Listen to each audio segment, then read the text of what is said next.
Hello, I'm Llewellyn Falco. I'm a legacy code expert, and lately I've been working on techniques for migrating Vb6 into the world of .NET. If you still have a large codebase in VB6, it can be very complicated and frustrating to figure out how to get out of it. And now the time has become even more pressing that Microsoft has officially stopped supporting it. And in fact, even running it on later operating systems becomes a problem. Now, this is a fairly complicated situation. A lot of people have tens of thousands or hundreds of thousands of lines of code, and you're not just going to port that over in an afternoon or even a week or a month. You need a process that's going to allow you to step it over bits and bits until you finally have gotten it over. I'm going to do it with a very small project today, but I'm going to do the steps so that you can do it at your own rate of months or years as you do your migration. Now, I'm going to be talking about a whole bunch of different technologies. We're going to talk a little bit about VB6 because of course that's where your code is going to start. We're going to look at VB.NET and we're going to look at some C#. We're going to talk about some activeX and some COM objects, both coming from and going to each of those technologies. And we're going to talk about unit tests that are going to be needed to make our things safely. And then on top of that, I'll be using approval tests to do lockdown type tests. It's going to be a lot of stuff. I'm going to start with a high-level view first and then go into the details. And as always, you can always stop and rewind the video when you get to the important parts about you. Well, let's first start at the high level. Alright, so here I have a code base in VB6. And most of the code bases that I've seen out there have sort of a form with a lot of different functionality underneath it. And so we're going to just replicate that here. Now, the first thing we're going to do is we're going to take the VB6 world and we're going to add another DLL. Now, you can make it so the VB6 project references this DLL, but it's not actually necessary. The purpose here is to allow us to get this code locked down. So I'm going to take one method and clone it. And I have duplicated code in my VB side, but one is available through this activeX DLL. Now I'm going to go into the .NET world and I'm going to create a project with just the unit tests. That unit test can now go over activeX and execute the functionality in the DLL in Vb6 6. Once I've done that, I can lock it down. Then I'm going to make another project in my .NET and I'm going to move that over here. Now, a lot of times I'll write this part in VB because it's much simpler to move stuff over. After I've gotten into VB, I might move it one more time into C#. There are different taxes for different languages, but VB6 is by far the highest tax you're going to be paying. So getting it into VB.NET is going to dramatically reduce a lot. Once I know that these two methods perform the same, I can delete it from the VB6 world. Now I need to add another layer of a CommInterop. And I usually do this in a separate package, and you'll see that today.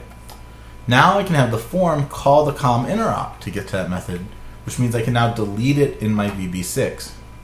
And what I've done here is added a whole bunch of scaffolding, but I've made it so that a piece of VB6 can move to .NET. And keep in mind, if you have hundreds of thousands of lines of code, you're going to need to repeat this process quite a lot, because it's going to take a while before everything's here. But at this point, I can check in, I can push to production, everything is working. I can even delete the active DLL, but I usually don't until the very end. So let's repeat this process again. We'll take another piece of functionality, and we'll clone it. Put it both in the DLL, do it over in the .NET side, have my unit tests check that they both work. Then I can get rid of it from the DLL side and get rid of it from my project, and I end up with another place where I can check in and push to production. I'm going to repeat this again, get it into the DLL, get it into the test, take it away, take it out of there, clean it up. I can check into production yet again, and then finally I have this last piece that I'll get in two pieces. At this point, I only have a form that is being backed by all the logic coming from .NET. Unfortunately, it's a little bit hard to test these forms by moving them into active DLL. And this is where I'd usually introduce a manual test.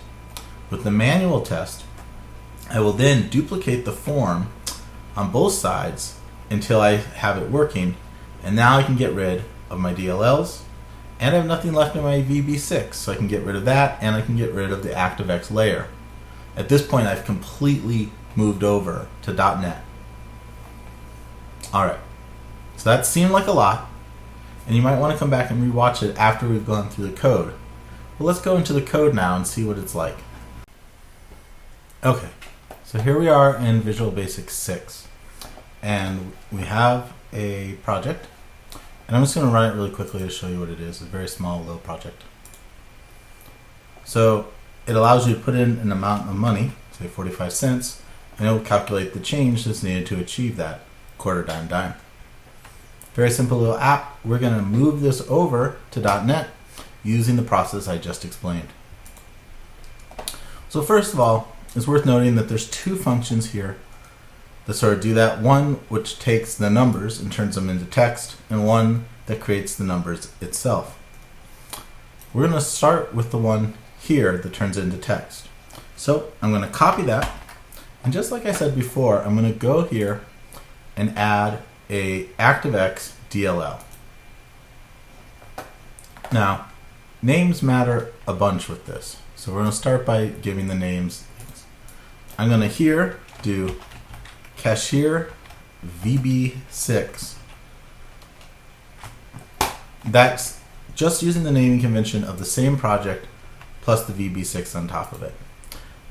It has to be class modules. ActiveX DLLs won't work with just regular modules.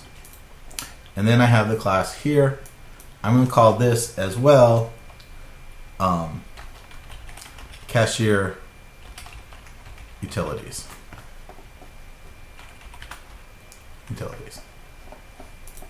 Alright. And then I'm going to paste this in here. I'm going to save that. And at this point, all I've done is I've duplicated the piece that I want to test. I'm going to go here to my file, and I'm going to say make the project group. Before I do that though, let's save the project group.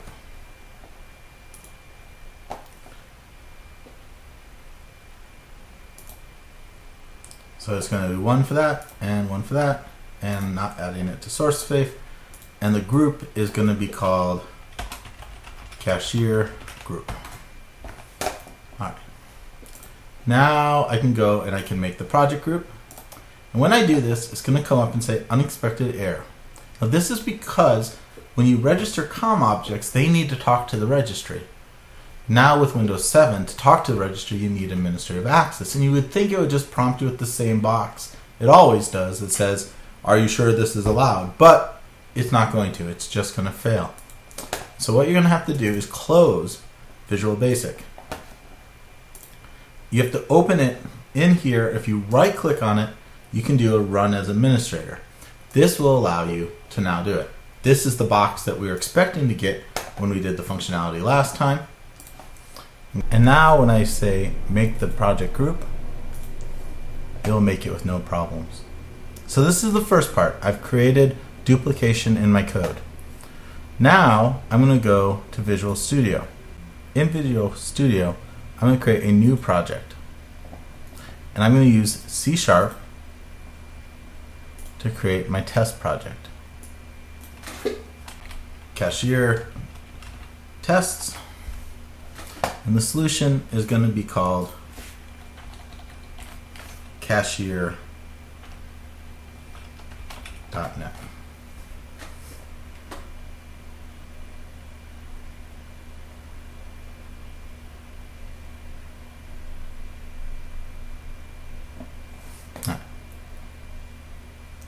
So now I have a cashier test and my one test. And what I want to do is lock down the test from before.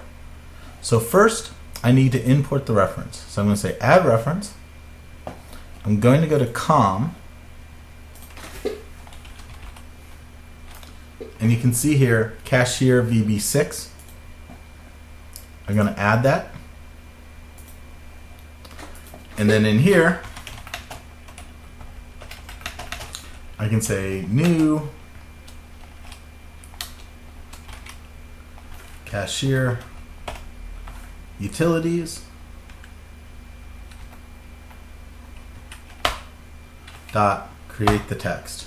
And I need an array of coins. In this case, I'm going to pass it a new array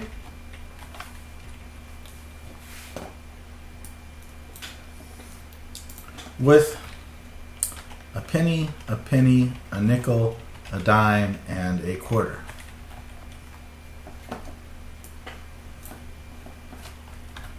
Finally, I'm going to do an assert against here. There's multiple ways I can do this assert. Right now, I'm just going to use a simple assert. I'm not entirely sure what that can look like. I can figure it out, but I don't want to quite yet. And here's the output.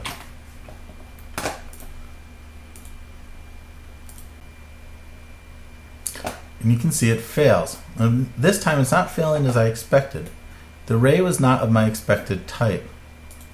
So I'm going to go here and extract or make this an array of short. Now I've gotten the error that I was expecting.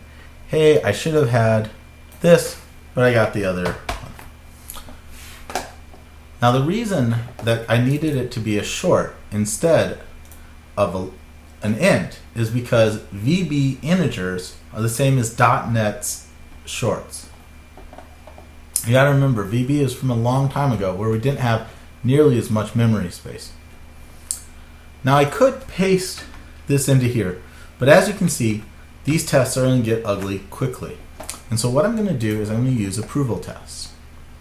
To do that, I'm going to go to my NuGet, go online, and search for approval tests. And then I'm just going to install them. Once they're installed, I can replace this call with an approvals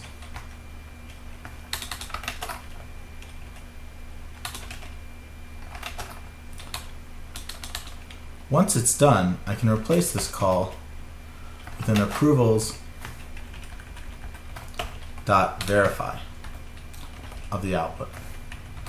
This is going to do the same thing as before when I add a reporter.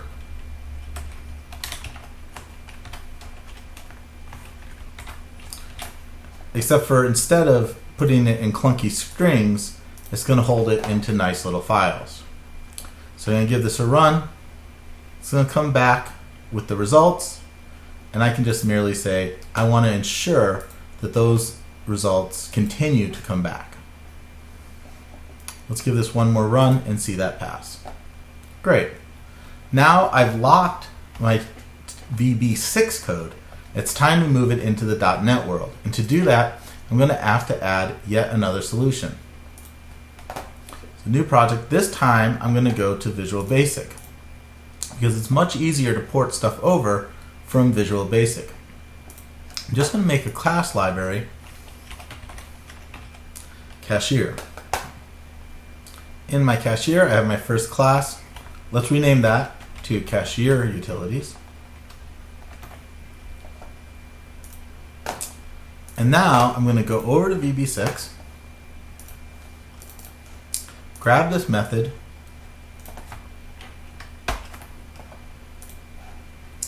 and paste it in here. Now, if I'm lucky, this will work almost as is, but let's ensure that it actually does. So I'm going to go to my unit test, go to my references, and add one more reference to the project of Cashier that's in the VB, not VB6. Now that I've done this, instead of doing a new Cashier VB6, I can just say new Cashier Utilities.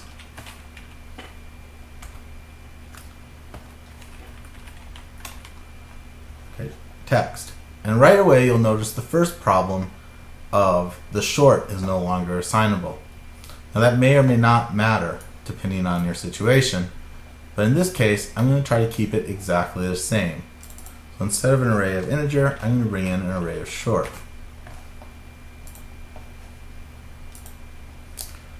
If everything works correctly, I can move this over. Good. Now I'm in a place where I can clean this up and move it into better form. For example, instead of the create text equals text, I could just do a return text. I can run my test to see that it still functions in the same way, and I can continue that process, getting myself into a better world. But that's not really what this screencast is about, so I'm going to continue on so I can make the rest of this work. The first thing is I no longer need this function. I can delete this here because I'm no longer using this anymore. It was just a stopgap to make sure that when I ported it over, it functioned in the same way. Now that I'm sure that it has, what I need to do is make it so the forms go. To do that, I need to first go and create an extra layer of solution. Now, strictly speaking, this is not necessary, but things are going to get complicated with COM fast. And because they're going to get complicated in COM, it's good to have a layer in between. So I'm going to add one more solution.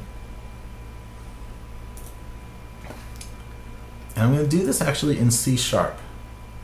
But it doesn't actually matter which one you do it in. I'm going to do a class library again. And I'm going to call it Cashier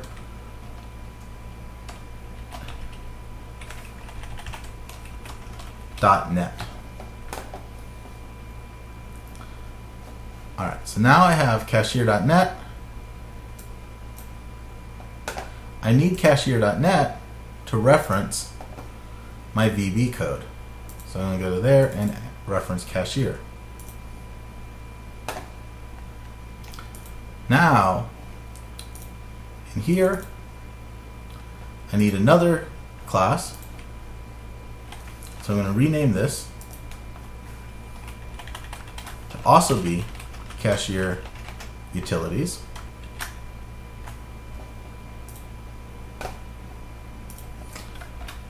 And I'm going to go here and just do a pass-through.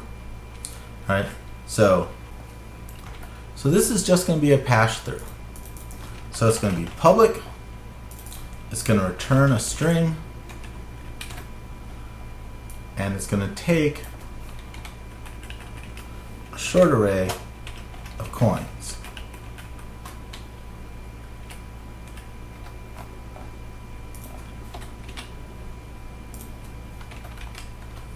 When all is said and done, all this is going to do is return a new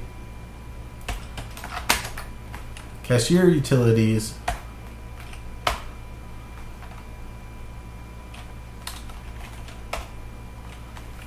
create text of coins.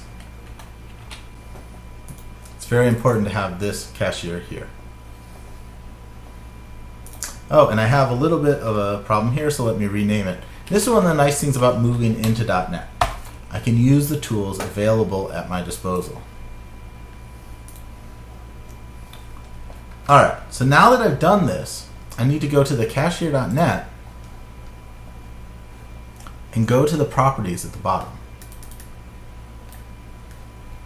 On the properties here, we're going to go to the build, and we're going to say register for CommInterop. Now, this is slightly different if you do it in .NET. You'll notice now it's in compile, and it's down here, register for CommInterop. But both of these do the same idea. Next, I need to go into the assembly info, and you'll see here CommVisible. If I set this to true, everything in my objects become CommVisible. That's not normally a good idea to do, but as I've made this project specifically as the wrapper for COM, it's a perfectly acceptable thing to do. I know that anything in here is just a pass-through that makes it COM operable, and I can do everything normally and richer on my VB side here. So now that I've done all this, I'm going to go and rebuild my solution. And you'll notice a familiar thing. It fails. It fails again because I'm not running this in administrative mode. So I'm going to have to go back into here, go get Visual Studio, and I'm going to have to run it as an administrator. Now that that's done, I can reopen my project, and now I can rebuild it.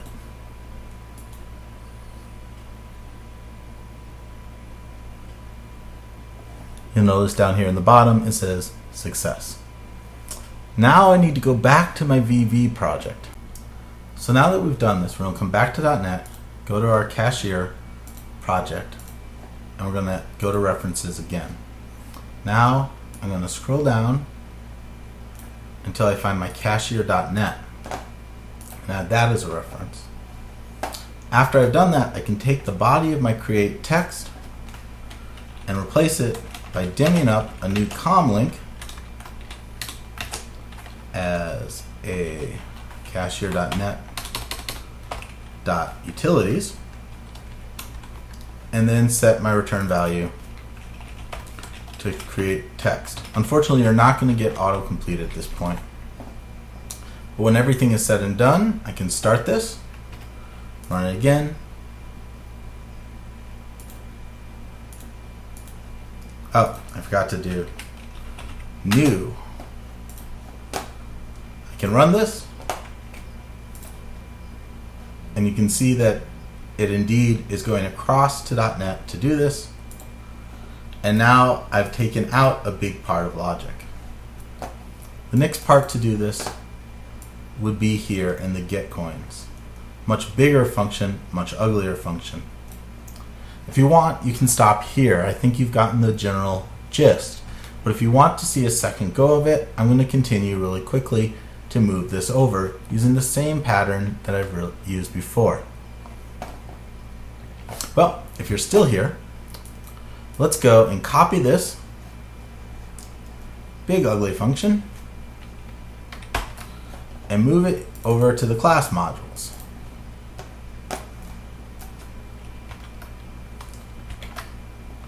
I'll do that, and I'm going to make the project group again. So here we are back in Visual Studio. The first thing I need to do is remove the Cashier VB6 reference and re-add it. I'm doing that to ensure that I get the latest copy of my COM object. And you can see here, I'm going to add that. Now I'm going to make a new test method to lock the coins. And I'm going to use something called combination approvals here to do it in a similar method as I was doing before. So first I'm going to use combination approvals, and I'm going to say verify all combinations. Now the first part is a call that takes the thing. So I'm going to say new Cashier Utilities .getCoins, but I'm not going to actually pass in a value here. I'm just passing a reference. Next, I need to pass in an array of short. So to do that, I'm going to say enumerable .range. I'm going to take a range from 0 to 100. Well, actually 0 to 99. So this actually needs to come out in a string format. And unfortunately it comes out in an array. So what I'm going to do here is I'm going to make a method. It's going to pass in the coin, and it's going to return GetCoins of C, and then I'm going to do a 2 readable string on that array. You need to cast that as a short. This is going to run it with all the numbers from 0 all the way up to 98.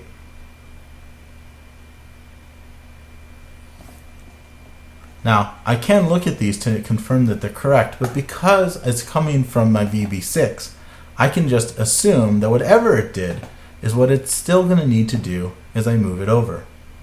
So I'm just going to approve the whole thing, run it again to see that it passes, and now I'm going to go and move it over into my VB code. So go back here, get the code from my VB6 project,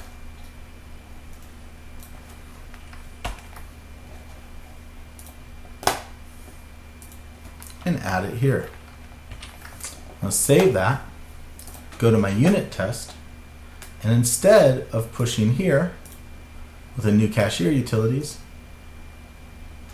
I'm going to instead do a new Cashier Utilities from Cashier. If I run this and everything works, I should get a passing test. Same as before, which I do. And you might notice this one was slightly different because it's auto boxing from integer to short. Now this is an ugly method and surely could use some cleanup, but we're not going to go into that part here. I'm just going to complete the last leg here of putting the signature on and getting it to go back. So I'm going to go again to my Cashier.net, and I'm going to clone this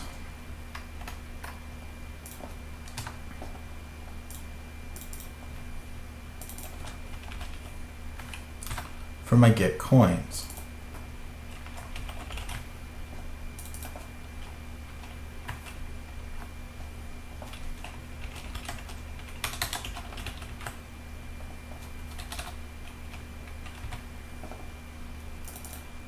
This has another feature that's really nice, which is I can continue to rename and clean up stuff in my VB and know that those refactorings are automatically going back into my VB6 code because of this gateway, which will keep things consistent. This is going to be a short again of the amount. And then finally, I need to make sure that this returns an int array. This is a little bit tricky. I actually want this to be an int array. Now that we've done this, we can take a look and see if things still work.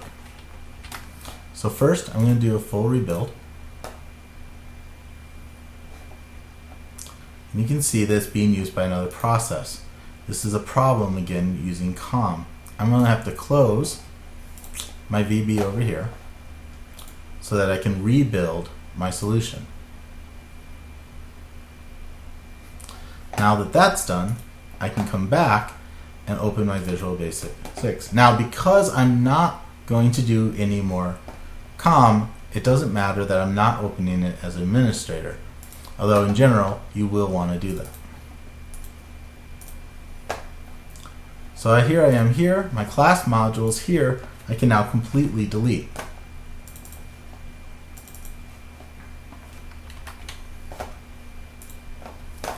And I can go to my form module.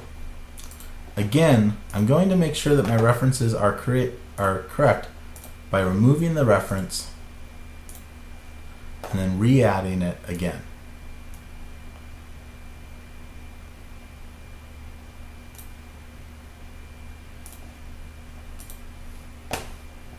And now I'm going to replace this GetCoins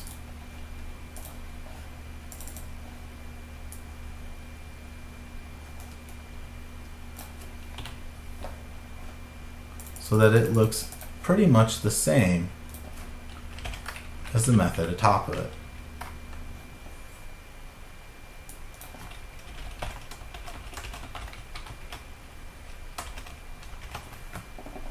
Let's give it a run and make sure that it's still working.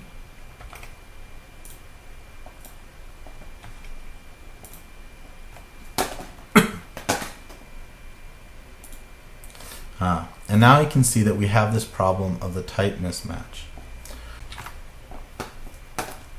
So I'm going to go back, I'm going to close out my window here, go back here, and make this return a short.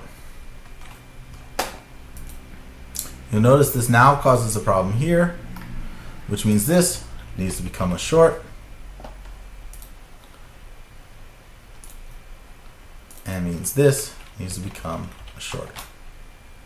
I'm going to rerun this to see that my tests are still working.